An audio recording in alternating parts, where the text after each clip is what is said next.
Hello, my name is Nishat Noor and welcome to Millennium Headlines. This week's top headlines are President Obama's weekly address. Everyone who works hard should get ahead. Western nations split on arming Kiev. Boko Haram and massacres ruled by whim. Mexico state officials find 60 bodies inside an abandoned crematorium. Bloody day in Baghdad as blasts kill dozens. A tragic choice, fight malaria or starve.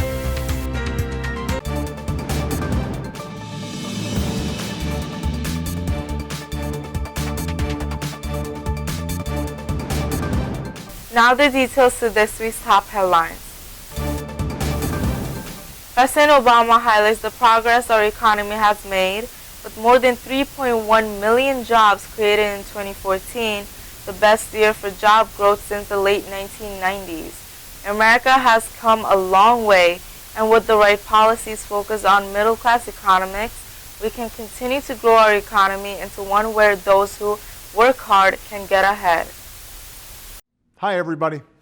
I'm talking with you today from Ivy Tech Community College in Indianapolis, where I just held a town hall and heard from everyday Americans about what we can do together to make their lives a little better.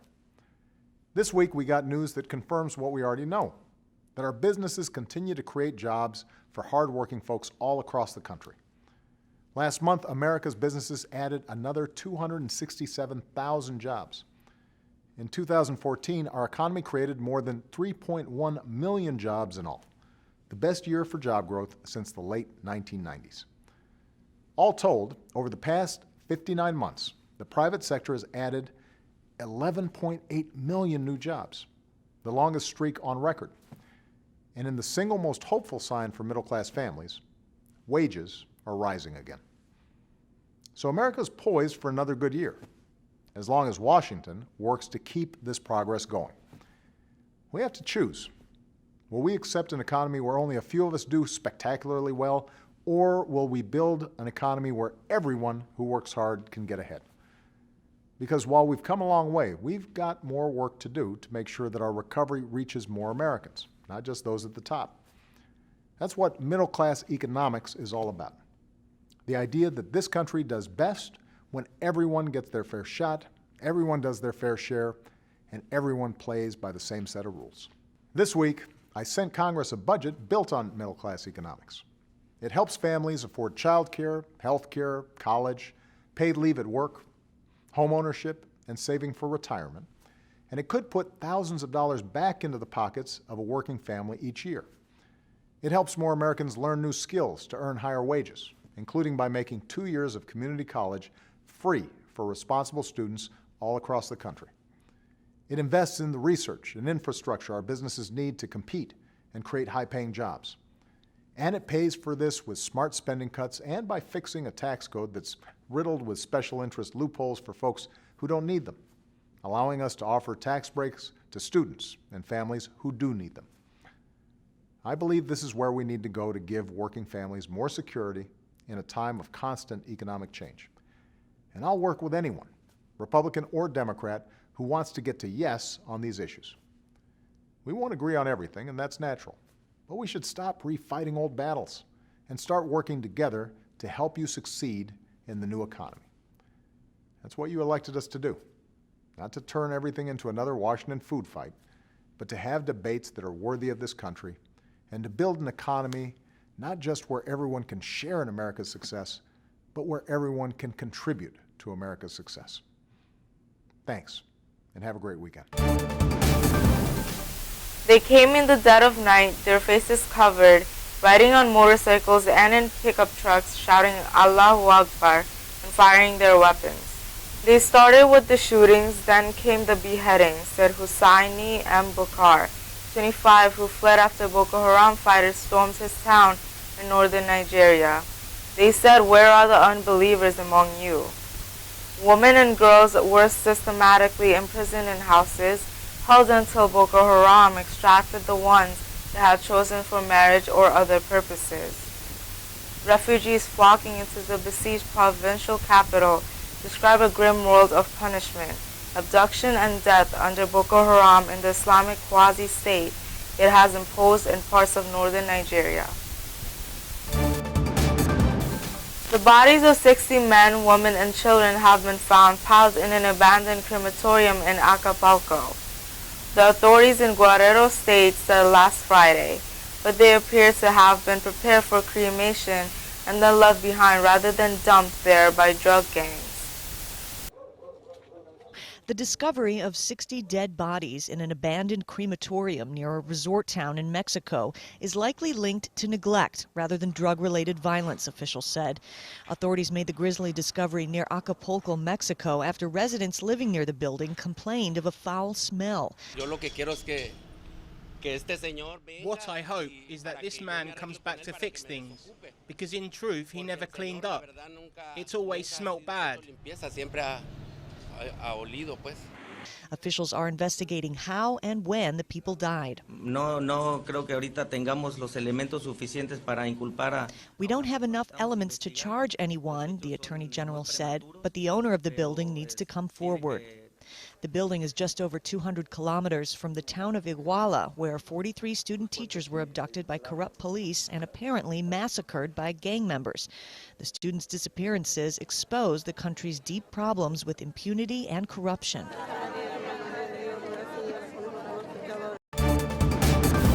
Differences within the Western alliance over whether to send defensive arms to Ukraine were thrust into the open last Saturday, when the German Chancellor bluntly opposed providing lethal military support to Kiev and called instead for continued efforts to persuade Russia and separatist forces to cease fire.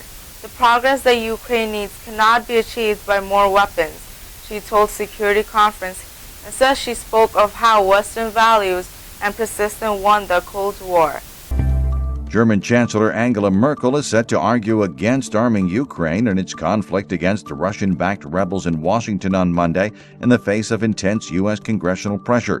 Merkel's message that sending Western weapons to Kiev risks escalating the conflict is likely to get a sympathetic hearing when she meets President Barack Obama later in the day. But critics of Obama's cautious foreign policy approach are already demanding decisive U.S. action to help Kiev fight the separatists in eastern Ukraine, even if this deepens a standoff with Russian President Vladimir Putin. 9 Ukrainian troops have been killed in the past 24 hours, and 7 civilians also died, Kiev said on Monday, with fighting particularly intense around the town of Debaltseve, a major rail and road junction northeast of the city of Donetsk. Explosions killed at least 36 people in Baghdad last Saturday, hours before the government planned to lift a nighttime curfew because of what officials have said was improved security.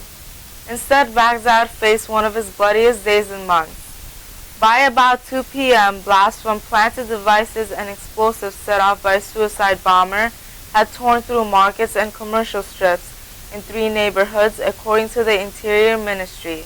At least 70 people were wounded, officials said. At least 12 people are dead and dozens wounded after a double bombing in downtown Baghdad. A suicide blast at a busy market near a bus station and then a roadside explosion. The area lies across the Tigris River from Baghdad's protected green zone, home to most government buildings. This witness says there are a lot of people here for Friday prayers. The 2 explosions were in Bab al-Sharji, he explains, where a lot of innocent people died. Friday's blasts come just one day after 21 people were killed in bombings at 5 separate locations and one shooting on the outskirts of Baghdad. Before I finish with today's headlines, let's look at a video of how millions of people are using mosquito nets, which are given out to fight malaria in Africa, yet many faced with hunger use them as fish nets, creating potential environmental problems.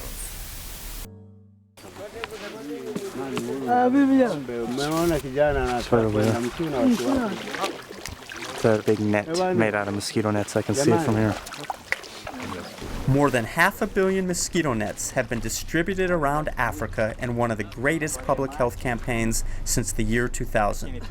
These nets are the front line against malaria, a killer that still claims hundreds of thousands of lives a year. But starvation is another deadly and persistent foe, and many families are forced into making a horrible choice. protect themselves from malaria, or leave themselves totally exposed and use the nets to catch fish. But even that has its own perils for the fish, for the people, and for the environment. Some are really, really small. They're almost translucent. They must be a couple weeks old. So what we're witnessing is the damaging of this environment for very, very little profit. They have raked this giant net through the breeding ground of these newly spawned fish, and now a whole bunch are dead. We can see them on the bottom of the lake. So check this out. It's a soccer goal made out of a mosquito net. This just shows you how ubiquitous these nets are. They're put to a whole number of different uses. Hivi vyandarua ni kwa ajili ya kuzuia kuku, mbuzi zisiingie. Hii ni nini? Chandarua. Unafanya kamba? Sunda. Kutoka nini? Chandarua. Mpira hii ni mzuri sana.